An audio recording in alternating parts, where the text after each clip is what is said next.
udaljavanje od nečistoći.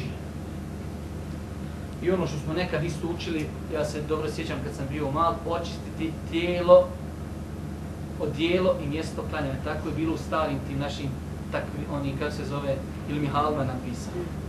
Očistiti tijelo, odijelo i mjesto gdje će se klanjati. Znači da čovjek od uvjeta namaza je da očisti tijelo, svoje odijelo, ne komšino, sebe, svoje tijelo i svoje odijelo i mjesto gdje će klanjati. To je od uvjeta, a govorili smo prošle nedjelje, šta je to nečistoća u šerijatu, tako da nekad ako čovjek dođe u situaciju da je na građevini, beton nije nečist, prašina nije nečista, zemlja nije nečista, izmet domaćih životinja čije meso je jestivo nije nečist po šerijatu i tako dalje. Veoma nam je bitno znati šta je čisto, šta je nečisto. Ono što smo spomenuli da je nečisto, treba čuvati svoju odjeću, svoje tijelo i mjesto gdje ćemo klanjati od nečistoći. Nekoliko kratkih pitanja vezano za ovu tematiku. Šta uraditi u slučaju kada čovjek, nakon što je predao selam, vidi da na svome tijelu ili odijelu ima nečistoću? Pa smo rekli, čovjekov namaz je ispravan, makar i znao prije toga za tu nečistoću, ali je zaboravio. Ovo je, vjerujte da veoma često ljudi ovo pitanje postavljaju. Znači, ako se desi da čovjek klanja, hađi ja skloni nogu u sapu gdje, Allah te nagradio. Znači, ako se desi da čovjek nakon namaza, ako ga šeki u toku namaza ne posjeti, ako se sjeti nakon namaza, jer dođe on njemu on fino prije selama, kaj znaš da imaš maramicu ugačenu.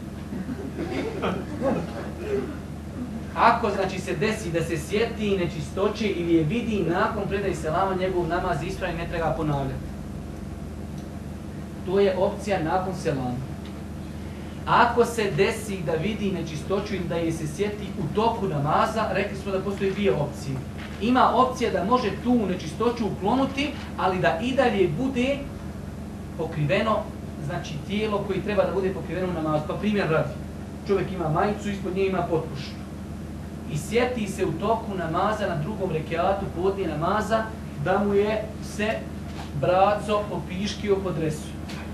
On fino u namazu samo tako dođe, baci ga i nastavi klanjati.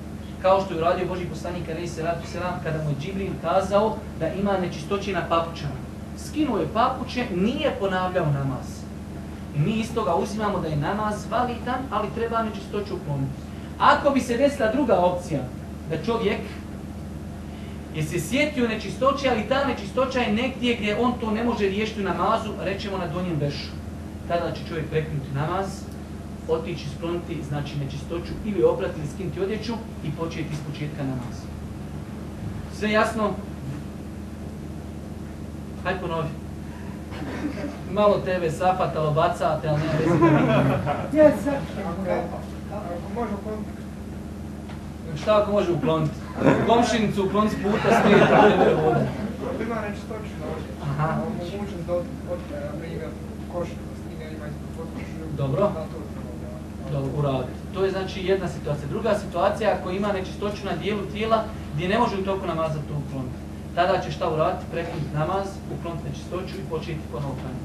Dobro, to je bilo znači treći uvjet namaza, a to je uklanjanje nečistoće sa ova tri spomenuta stvari, znači sa odjeći, sa tijela i sa mjesta gdje klanjamo.